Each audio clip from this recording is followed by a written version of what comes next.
कायनात की तमाम तरक्की, कायनात की सारी इज़्ज़तों के कुफलों की ये चाबी।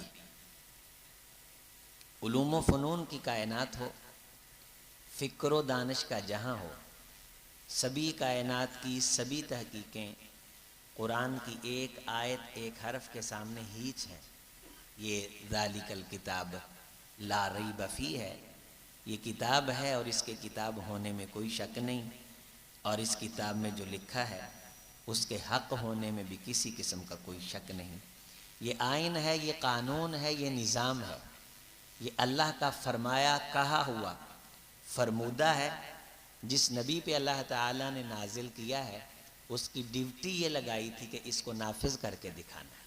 फिर उस नबी ने इस कुरान को उठाया तो इसे नाफिज किया, और अगर रस्ते में किसी ने सिफारिश करके रुकावट डालना चाहिए तो हुजूर अलैहिस्सलाम ने ये कह के जवाब इरशाद फरमाया कि ये तो फ़ातिमा बनु मखज़ूम की है। अगर फ़ातिमा मोहम्मद सल्लल्लाहु अलैहि वसल्लम की बेटी भी होती और कुरान की कोई बात उस पर नाफज हो रही होती तो मोहम्मद सल्लल्लाहु अलैहि वसल्लम उस पर इसकी बात, कानून, आइन को नाफिज करते। चूँकि ये नाफिज होने के लिए आई है, ये कायनात अल्लाह की है, निज़ाम अल्लाह का है, हम सभी अल्लाह के बंदे हैं। हमारी मर्जियों पे फाइक और बरतर मर्जी अल्लाह की है। एक इसका एहतराम ये है कि इस किताब को सीने से लगा के रखा जाए, ये भी लाजमी और ज़रूरी है। मरफूआ मुतहरा सूरह अबस में है।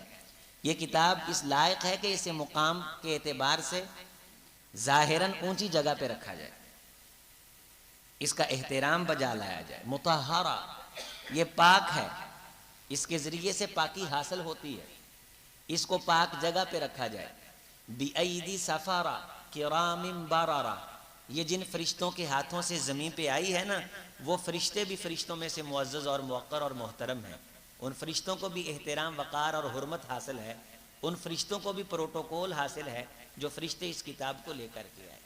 ये किताब अल्लाह ताला ने आसमानों पे फरिश्तों के दरमियान ख़ुद तिलावत फरमाई, और फरिश्तों ने शशदरियत और हैरत से ये इस्तिफ़सार किया कि वो कौन खुश नसीब और बख्त बेदार होंगे जिनको अल्लाह ये किताब अता फरमाए। सूरत यासीन पढ़ी गई, सूरत ताहा पढ़ी गई, और इस किताब को अल्लाह ने अपना निज़ाम, आइन और कानून बनाया, और इसे जिस फरिश्ते के ज़रिए दे कर के रसूल गिरामी अलैहिस्सलाम पे भेजा, वो फरिश्ता भी तमाम फरिश्तों का सरदार करार पाया। और जिस रसूल पे ये किताब आई वो रसूल भी अव्वल आखिर, ती भी नश्ता आखिर, तमाम तर इंसानियत ज़ुर्रियत आदम अलैहिस्सलाम के सरदार करार पाए।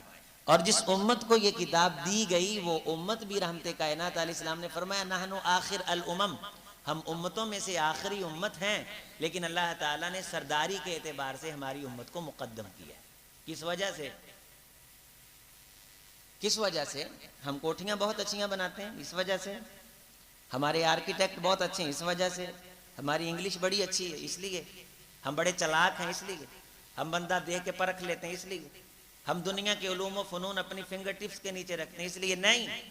इसलिए कि अनज़लनाहु, हमने नाजिल किया इस किताब को तुम्हारे दरमियान, फी लैलतिल क़द्र, जिस रात में आई उसको भी इज्जत और एहतराम इस किताब की वजह से मिला है। और तुमको भी अगर एहतराम हासिल होगा तो इस किताब की वजह से हासिल होगा।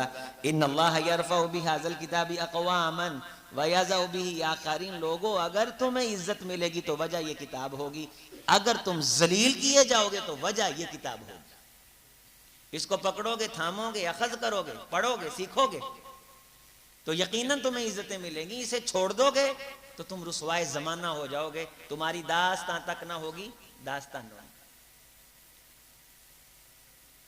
ये हमारी किताब है, हम मुसलमान हैं। मैं मुसलमान हूं, मेरी मरकजी और बुनियादी किताब क्या है? कुरान मजीद। मैं पहले आप अहबाब से जुम्मों में पूछ चुका हूं कि क्या आपने अपनी जिंदगी में कहीं कोई किताब देखी है? अगर देखी है तो मुझे बताइए कि उस किताब को पढ़ रहा हो और आप उसे पूछें क्या पढ़ रहे हो और वो कहे मुझे पता नहीं। क्या कोई ऐसी मजलूम किताब है कायनात में कि एक बंदे को आप देखें सुबह भी पढ़ रहा है, दोपहर भी पढ़ रहा है, शाम भी पढ़ रहा है, किताब पढ़ रहा है, मुताला कर रहा है, किताब खोली है, क्या पढ़ रहे हो? पता नहीं। क्या आज तक आपने ऐसी कोई किताब पढ़ी है जिसका आपको पता ही ना हो कि इसमें लिखा क्या है, अब फिर पढ़ते रहे? क्या ये हम हकीकत को झुठलाते नहीं? क्या आपने आज तक किसी अखबार का कोई आर्टिकल पढ़ा है और बाद में आप कहें कि मैंने पढ़ लिया लेकिन मुझे पता नहीं, और फिर पढ़ें, 3-3 साल पढ़ते रहें? 60 साल हो गए इसको पढ़ते हुए, लेकिन पूछो क्या पढ़ रहे हो, पता नहीं। तो ये बेहुरमती नहीं है? क्या घर के अंदर मेहमान आ जाए तो मेहमान को धक्के मारना ही बेहुरमती है, या मेहमान 1.5-2 घंटे बैठा रहे उसे पानी ना पूछना भी बेहुरमती है? उससे अलैक सलैक ना करना भी बेहुरमती है? उससे हालो अहवाल ना पूछना भी बेहुरमती है? और वो 2-3 घंटे के बाद कहे कि यार अजीम तूने मेरी इज्जत नहीं की, और आगे से मैं कहूं मैंने कौन सा तुझे धक्के मारे, मैंने कौन सा तुझे गाली निकाली है, मैंने कौन सा तुझे को बुरा जुमला बोला है? दानिशमंदो, अजीजों, साथियों, मेहमान घर में आया है, अकेला धक्का देना ही उसकी बेतौकीरी और बेइज्जती नहीं है, उससे हाल अहवाल ना पूछना भी उसकी बेइज्जती है, उसे सोलो ना मारना भी इज्जती है। वो शर्मिंदा होकर अपना समूह लेकर के बैठा रहे और हम अपने मोबाइल में लगे रहें, वो 1.5-2 घंटे बाद चला जाए और जाके कहे कि उस बंदे ने मेरी इज्जत नहीं की। हम कहें हमने तो तेरी इज्जत की है, तुझे बहुत बड़े बिस्तर पे बिठाया है जी, सोफा लगा हुआ था, पंखा चल रहा था, एसी चल रहा था, तो मैंने कौन सा तुझे धक्का दिया?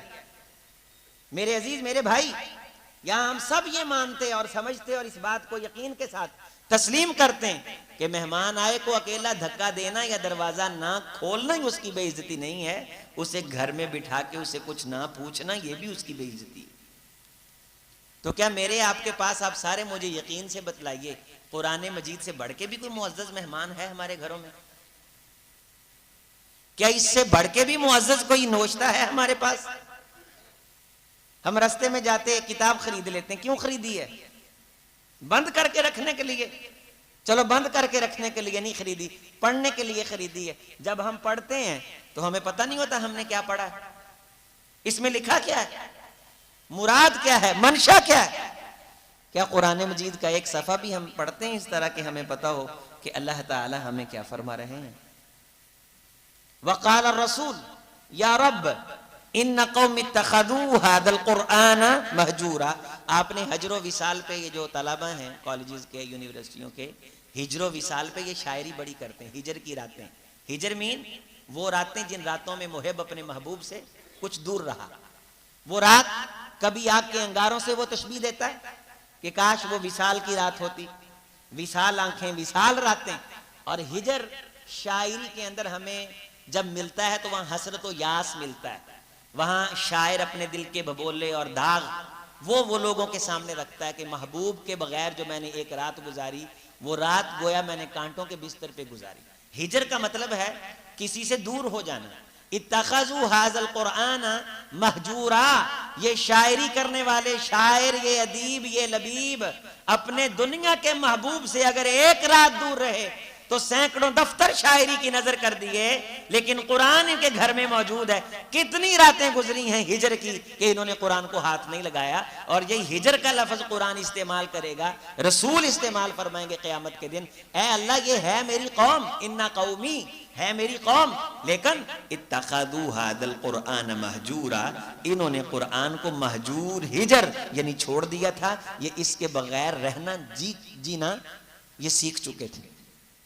इन्हें अपनी जिंदगी के किसी मौके मामले में कुरान मजीद का किसी किस्म का ताल्लुक याद नहीं आता था, और ना ही अपनी जिंदगी में कहीं कुरान मजीद की जरूरत महसूस करते थे। अगर कोई जरूरत महसूस करता भी है तो सवाब के लिए, मुर्दे के सर पे पड़ के उसकी रूह आसानी से निकलवाने के लिए।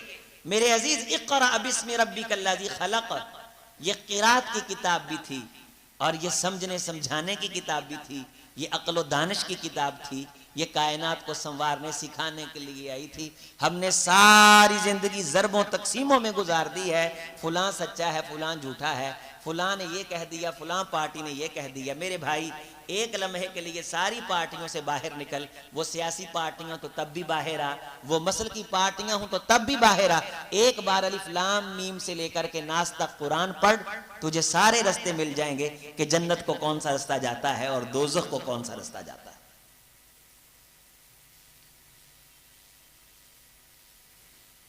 स्वीडन के अंदर कुरान मजीद नजर आतिश किया गया। मुसलमान गजबनाक हैं और हम भी अपना एहतजाज रिकॉर्ड करवाते हैं कि ये हमारी मुकद्दस किताब है और मुसलमान हुक्मरानों को इस मौके पे गैरत का मुजाहरा करना चाहिए और पूरे मुल्क को पाबंद करना चाहिए कि तुम भी ऐसे जितने ममालिक हैं उनकी प्रोडक्ट का इनकार करो, मत खरीदो इन मनहूसों से कोई चीज, उनके सफीरों का बाइकाट करो। हुकूमती सतह पे, बैनुल अक़वामी सतह पे तमाम मुसलमान, आज तक कोई बंदा यह साबित नहीं कर सकता कि किसी मुसलमान ने तौरात की बेहुरमती की हो। हम क्यों करेंगे? किसी ने इंजील की बेहुरमती की हो, हम क्यों करेंगे? किसी ने ज़बूर की बेहुरमती की हो, हम क्यों करेंगे? पूरी कायनात में कोई मुसलमान ऐसा नहीं है किसी ने कभी किसी नबी की तौहीन की हो। अगर कोई शख्स ईसा अलैहिस्सलाम की तौहीन करता है, मुसलमानों के नजदीक उसे जिंदा रहने का कोई हक नहीं है। ला नुफर्रिकु बैना अहदिम मिर रुसूली, रसूलों की अजमत एहतराम ये बजा लाना हर इंसान पे वाजिब है। हमारे नजदीक मूसा अलैहिस्सलाम भी मोहतरम, जनाब दाऊद अलैहिस्सलाम भी मोहतरम, हजरत सुलेमान अलैहिस्सलाम भी मोहतरम, हजरत इसहाक अलैहिस्सलाम भी मोहतरम, हजरत इस्माइल अलैहिस्सलाम भी मोहतरम, हजरत इब्राहीम अलैहिस्सलाम भी लायक सत तकरीम अबुल अंबिया जद्दुल अंबिया जनाब इब्राहीम अलैहिस्सलाम। अब जो यहूदी हैं ये हजरत दाऊद अलैहिस्सलाम को खास हैसियत देते हैं। हजरत सुलेमान अलैहिस्सलाम हैकल सुलेमानी डेविड स्टार जो इनके परचम के दरमियान स्टार बना हुआ है, उसकी निस्बत ये जनाब दाऊद अलैहिस्सलाम की तरफ करते हैं कि जब वो मूसा अलैहिस्सलाम के लश्कर में, आपने सुना होगा कि तालूत जालूत की जो लड़ाई हुई, वहां हजरत दाऊद अलैहिस्सलाम जनाब मूसा अलैहिस्सलाम के लश्कर में थे, तो उनका जो झंडा था उसकी ये निशानी थी, गोया ये एक नबी की तरफ निस्बत करते हैं। हैकल सुलेमानी मस्जिद अक्सा में वो एक यादगार तामीर है जहां जनाब सुलेमान अलैहिस्सलाम का दफ्तर हुआ करता था। ये उसे मुकद्दस समझते हैं और उसकी आड़ में ये मस्जिद अक्सा को गिराते हैं कि हम यहाँ वो हैकल तामीर करेंगे जो जनाब सुलेमान अलैहिस्सलाम ने तामीर किया था। चूंकि मस्जिद अक्सा की जो बिल्डिंग और इमारत है ये भी उसी वक्त की तामीर शुदा है और ये एक वक्त तक मुसलमानों का किबला अव्वल रह चुकी है, लिहाजा मस्जिद अक्सा भी हमारे नजदीक मोहतरम है। जो ईसाई है, क्रिश्चियन कम्युनिटी, ये ईसा अलैहिस्सलाम की तरफ निस्बत करती है। ईसा अलैहिस्सलाम भी बनी इसराइली नबियों में से एक नबी है और ये सारी जितनी नस्ल है ये हजरत इसहाक अलैहिस्सलाम से फैली है और इसहाक अलैहिस्सलाम हजरत इस्माइल अलैहिस्सलाम के भाई हैं और जनाब इब्राहीम अलैहिस्सलाम के बेटे हैं। हम हजरत इस्माइल अलैहिस्सलाम की मोहब्बत में हजरत इसहाक अलैहिस्सलाम की शान में तनकीस के कायल नहीं है, लेकिन ये हजरत इसहाक अलैहिस्सलाम की इज्जत इस्मत की आड़ लेकर के जनाब इस्माइल पे भी हमला करते हैं और अपने नबियों की आड़ लेकर के ये रसूल रहमत अलैहिस्सलाम की इस्मत धरी करते हैं, अपनी किताबों की आड़ लेकर के ये कुरान मजीद पे हमला करते हैं, जबकि मुसलमानों को अल्हम्दुलिल्लाह अल्लाह ने ऐसी कमीनी हरकतों से पाक किया। हम जाहिरी बातनी तौर पे कुरान मजीद का, इसके औराक का एहतराम बजा लाते हैं और कोई मुसलमान जानते बूझते कुरान मजीद की बेहुरमती नहीं करता, लेकिन हमारे मुआशरे में जाती इंतकाम लेने के लिए गुस्ताखे रसूल का फतवा लगा के बंदों को मारा जाता है। ये रुबे जमीन का बदतरीन जुर्म है। जाने कोई कौन किसी को मार दे काफिर कहकर शहर का शहर मुसलमान हुआ फिरता है। कई बंदे हैं जो जाती इंतकाम की भीड़ चढ़े और लोगों ने उन पे केस बनाए गुस्ताखे रसूल के, उनसे पूछना तक गवारा ना किया, कहा दरो दीवार को जला देंगे। हम अहले हदीस इस बात को भी कंडोम करते हैं और इसके खिलाफ है कि जाती इंतकाम के लिए कुरान मजीद के तकद्दुस की पामाली का किसी पे इल्जाम लगाना यह भी कायनात का बहुत बड़ा जुर्म है। एक इंसान बैठा है, बैठे बैठे टांगे सीधी की, सामने कुरान था, उसकी टांग कुरान की तरफ हो गई। आनन फानन बंदे आ टपकते हैं, आपने कुरान मजीद की बेहुरमती की है। आपको पता है कि बेहुरमती किसे कहते हैं? एक बंदे का दिल पाक है, कुरान मजीद को एहतराम की नजर से देखता है, लेकिन जाने अनजाने में उसके हाथ से कुरान गिर गया हमारे गांव वगैरह में ये उसूल बनाए हुए हैं कि भाई अब तुम उसे तराजू में रख के, चूंकि कुरान मजीद की बेहुरमती हो गई है, दूसरी तरफ दाने डाल लो और जितना कुरान मजीद का वजन है उतने दाने सदका करो, फिर गुनाह माफ होगा।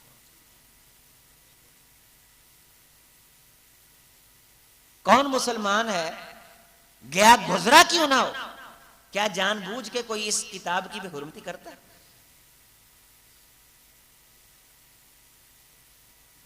बाज दफा कुछ लोग इसके औराक कहीं ले जा रहे हैं नहर में बहाने के लिए ताकि हिफाजत हो जाए, या जमीन में महफूज करने के लिए, वहां से हवा आई या किसी वजह से औराक उड़ गए तो जनाब प्रोपेगंडा कर दिया कुछ लोगों ने कि इन लोगों ने कुरान मजीद के औराक की बेहुरमती की है, लिहाजा ये नाउज़बिल्लाह जीने का हक नहीं रखते, पकड़ा और मार दिया। ये आपके तलंबा में भी ऐसे हुआ पिछले साल एक वाकया। वो पागल दीवाना मजनू अक्लो दाने से महरूम शख्स जिसे कागजों को आग लगाने की आदत थी, उसके हाथ में कुछ औराक आए, उसमें कुरान मजीद का एक कागज भी आ गया, उसने जलाने के लिए, उसे आदत थी। बाद में पुलिस को उन्होंने उसका घर दिखाया कि ये देखो जहां बैठता है ये कागज जलाता है, सारा घर इसने स्याह किया हुआ है, ये अकल से महरूम है, इसे दानिश ही नहीं है बेचारे को। लेकिन इस्लाम के ठेकेदारों ने, मजहब पसंदों ने गुस्ताखे रसूल कह के, गुस्ताखे कुरान कह के वो मार दिया जान से। हजरत उमर फारूक रजी अल्लाह ताला ने फरमाया था, अल्लाह की कसम अगर पूरा यमन एक बंदे के कत्ल में मुलव्वस हुआ, मैं पूरे यमन की फट्टी ठोकूंगा, पूरे यमन को मैं फट्टे चढ़ाऊंगा। पूरा यमन अगर सना एक बंदे के कत्ल में मुलव्वस हुआ, सबको कत्ल करूंगा। इंसानी जान है, इत्तेदाल का जाविया, मैं आपके सामने सारे जाविये रख रहा हूं कि इसकी बेहुरमती बिल्कुल जुर्म है, नहीं की जा सकती। लेकिन अगर किसी शख्स को जाहिरी तौर पे आप देखते हैं, उससे पूछ तो लो, किसी से पूछ तो लो, ये कौन शख्स है, ये दाना है, अक्लमंद है। और अमूमी तौर पे जो बंदे पुढ़क के उस वक्त आते हैं ना अपने आप को कुरान मजीद की मोहब्बत का, उस वक्त बहुत बड़ा मुसलमान साबित कर रहे होते हैं, अल्लाह की कसम आप उनको सबको इकट्ठा करके कुरान मजीद खोल के उन्हें कहीं पढ़ के सुनाओ, वो आपको नहीं सुना सकते। ना तो वो ऊपर से देख के सुना सकते हैं, अगर वो ऊपर से देख के थोड़ा बहुत मुश्किल के साथ, आसानी के साथ आपको सुना देंगे, उसका तर्जुमा पूछो कि अल्लाह यहां आपको क्या फरमा रहे हैं, उसे नहीं पता होगा। इससे बढ़ के कुरान मजीद की बेहुरमती क्या हो सकती है कि मैं 75 साल से मुसलमान हूं, 75 साल से मेरे पास मेरे दादे का कुरान है, नस्ल दर नस्ल, दादी पढ़ती रही, परदादा पढ़ता रहा, आज वो मेरे पास मौजूद है, लेकिन मुझे पता ही नहीं कि अल्लाह मुझे क्या कह रहे हैं। शाह इस्माइल शहीद का दौर था, तो ये मस्जिद में बैठे थे, तो कुछ लोगों ने कहा कि यहां रसूल गिरामी अलैहिस्सलाम के वो तबर्रुकात बरामद किए जाएंगे जिनकी निस्बत आपकी तरफ थी। उनमें आप अलैहिस्सलाम का जुब्बा था, निस्बत थी, पक्का था कि पता नहीं, पगड़ी मुबारक थी, असा मुबारक था, मुवे मुबारक थे, यानी बाल मुबारक। तो शाह साहब बैठे पढ़ते पढ़ाते रहे, वो खास किस्म के लोग पगड़ियां, टोपियां और खास किस्म की वर्दियां पहने हुए पूरे प्रोटोकॉल एहतमाम के साथ, खास अंदाज के साथ आए और उन्होंने जनाब अदाब बजा लाए, कोरनश बजा लाए और वो मुतबर्रकात उठाए और उठा करके खास तरीके के साथ हुक्मरानों के पास ले गए। और बादशाह के जब दरबार में वो मुतबर्रकात गए, बादशाह भी झुका, उसके हाशिया नशी हाशिया बरदार दाएं बाएं सजे खब्बे वो भी झुके, बड़े प्रोटोकॉल के साथ सामने लाए गए और बड़े एहतराम से उन्होंने जियारत की और फिर बड़े वुजू करके, खुशबुएं लगा करके, जनाब झुकती हुई आंखों से और बहती हुई आंखों से उन्हें लपेट करके ऐसे उन मुतबर्रकात को बंद कर दिया गया। और वो लाने वाले चेले चमचे हाशिया बरदार, उन्होंने हुक्मरान को कहा कि बादशाह सलामत, सब बात ठीक है, मंजर ठीक है, लेकिन इस्माइल नामी एक मौलवी है, जब उसके सामने से ये मुतबर्रकात गुजरे उसने इनकी इज्जत नहीं की। तो उसने चूंकि साबित करना था कि मैं बड़ी मोहब्बत करता हूं कुरान मजीद से, कहा लेके आओ। शाह साहब को हाजिर किया गया, कहा भाई रसूल गिरामी अलैहिस्सलाम के मुतबर्रकात हाजिर हुए, तुम्हारे सामने से उठाए गए, तुम कोरनश क्यों नहीं बजा लाए, तुम आदाब क्यों नहीं बजा लाए? तो शाह साहब ने कहा मैं आपको इसका जवाब देता हूं, तो आप सबसे पहले मुझे कुरान मजीद दें और बुखारी शरीफ दें। लोग इकट्ठे थे, दरबार लगा हुआ था, कुरान मजीद लाया गया और रसूल गिरामी अलैहिस्सलाम के फरमूदात से भरी हुई हदीस की किताब बुखारी शरीफ लाई गई। शाह साहब ने कहा देखो बादशाह सलामत, ये जो मुतबर्रकात तुम लाए हो इनके बारे तो कन्फर्म नहीं है 100% कि ये वाकया रसूलुल्लाह के हैं, लेकिन इस किताब में तो कोई शक नहीं है ना, अल्लाह की किताबों में कि है, सबने का कोई शक नहीं। तो ये बुखारी शरीफ है, रसूल गिरामी के फरमुदात होने में भी कोई शक। इससे बड़ा तबर्रुक रसूलुल्लाह का और हमारे पास क्या हो सकता है? तुम कितना अदाब बजा लाए हो, तुम कितना कोरनश बजा लाए हो, कितना तुमने इसको एहतराम दिया है। क्या कभी से पढ़ा? इसको प्रोटोकॉल दिया है? कुरान का प्रोटोकॉल क्या, इसे पढ़ा जाए? हदीस का प्रोटोकॉल क्या है, इसे घर के अंदर नाफिज किया जाए? रसूल का फरमान हो, गर्दन ना आगे से हिलाई जाए, सर खम तस्लीम किया जाए, काल अल्लाह आमीन, काल रसूलुल्लाह आमीन। वो शख्स नाराए हुर्मत लगाने का, कुरान की इज्जत का दावेदार होने का बिल्कुल हक नहीं रखता, जो कुरान की बात आने पे कहता है मौलवी साहब तो ये कहते हैं, अगरचे मगरचे चूंके चनाचे, इमाम साहब तो ये कहते हैं, मेरा मसलक तो ये कहता है। छोड़ एक लम्हे के लिए कायनात के मसलक को छोड़, मुझे भी छोड़ दे जा, लेकिन कुरान को पकड़ के पढ़। कोई एक सवा पढ़, तुझे कई बातें मिलेंगी। ये देख, मैं तेरे सामने खोल रहा हूं, इस तरह खोल। आप मुझे यहां से कहो, मैं आपको पढ़ के दिखाता हूं, मुझे यहां से कहो, मैं आपको पढ़ के दिखाता हूं, मैं आपको बताता हूं कि अल्लाह आपको क्या कह रहे हैं। आ खड़ा हो, कुरान पे उंगली रख, अपने अकीदे की इस्लाह कर मेरे भाई।